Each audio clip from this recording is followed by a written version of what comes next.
now up to the tune of over $2.1 million. And that's what she was accused of earlier when the arrest was made. Remember that she went for the Ghana Music Awards UK. She was almost coming to Ghana when she was picked up from the airplane and then had to be deported to the US of A, where investigations are started and all that. The allegations came out, and now she has actually pleaded guilty to one of the crimes, and that has to do with receiving fraud proceeds from romance scams. Now, she's been asked to pay a certain amount of money, and that's where there seems to be some contention. I want to put some spotlight on that. Now, this is what the statement on the official website of the US government says. MONTRAGE, that's her name, you know, MONTRAGE 31 of Accra, Ghana, pled guilty to one count of conspiring to receive stolen money, which carries a maximum sentence of 5 years in prison. That means that the highest she could actually spend in prison will be 5 years. So it could be 1 year, it could be 2 years, it could be 3 years, it could be 4 years, or it could be 5 years. That's the maximum she can actually spend in prison for that particular offense. Now, aside that, MONTRAGE has also agreed. So there's been an agreement between herself or her team and the US government, the justice system, to actually pay forfeiture.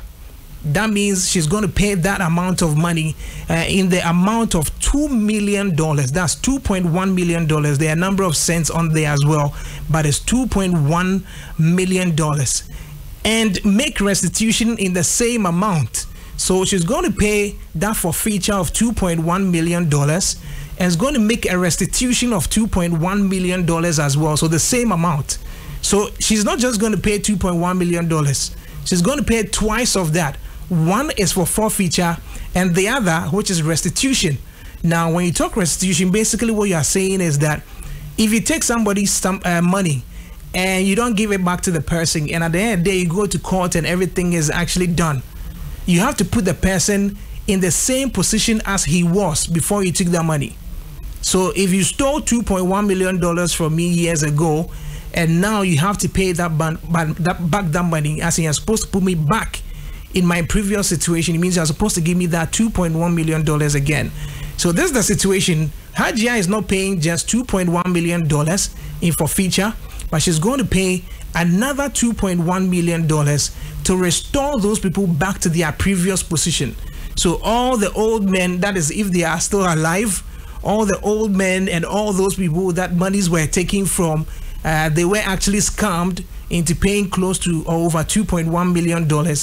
All those monies would have to be paid back to all those people. So that is what it is. So it means that in total, Hajia 4Real is supposed to pay over $4.2 million and not $2.1 million as has been reported by most blogs. So that's just a little bit of light on that particular one, so you get to understand what is happening with Hajia 4Real. So she has to pay over $2.1 million in forfeiture and same amount in restitution. That's $2.1 million again in restitution. And she could also spend between 1 or even 1 month and 5 years in jail. So that's the updates on Hajia 4Real for the alleged scam that she was actually involved in. She's pleaded guilty, which means she accepts that yes, I was involved in this and I did that. So now deal with me. So that's a bit of update on Hajia 4Real. Well, she's yet to actually be jailed, and that will be coming out shortly. So when that update is here as well, we will let you know how many years she would actually be jailed. This is Y1025 FM. Thank you for listening. We are back, God willing, tomorrow on Rise and Shine.